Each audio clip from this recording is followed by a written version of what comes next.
มื้อนี้จะมาเลาะเบิงอันนั้นเขาเขาเจ้าจัดงานหรือว่าหัตถกรรมย้อนยุคสถานที่มันอยู่เส้น10 ม.รัก 2นครปากเซ่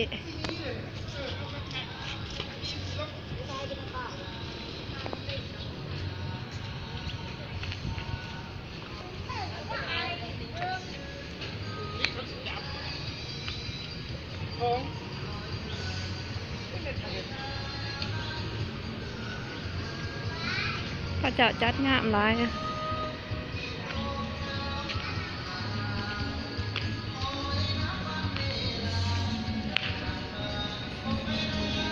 เดี๋ยวจะพายางโลฟังให้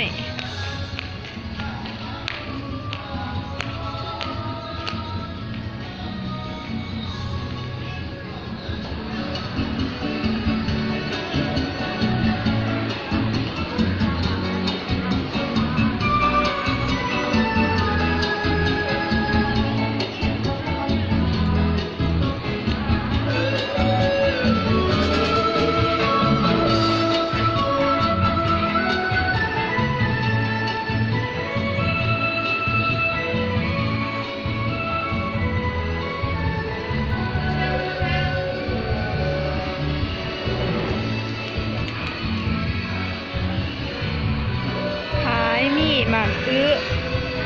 หมากกล้วยแล้วก็มันแก้ว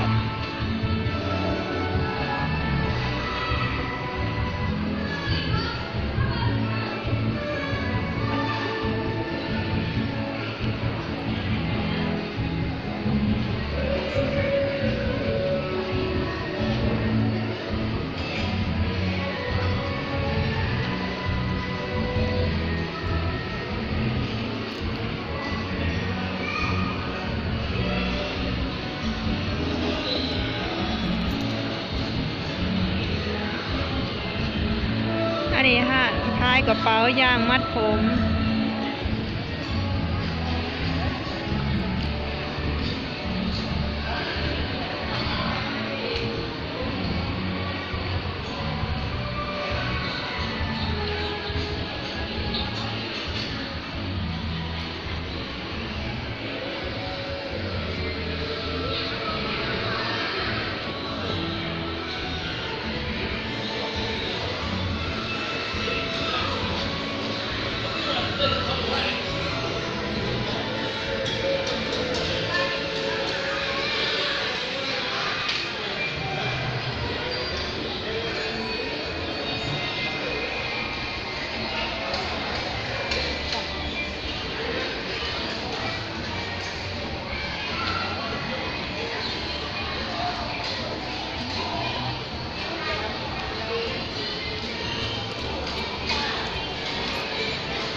หน่วยเท่าไรเนี่ย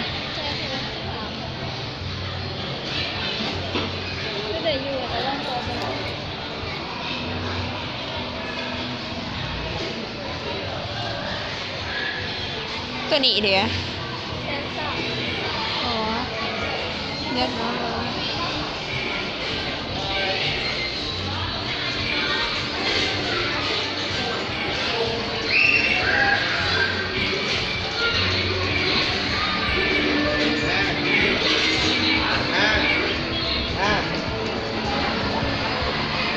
อันนี้บอนดินเล็กน้อย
เนาะเขาจะจัดงานนะ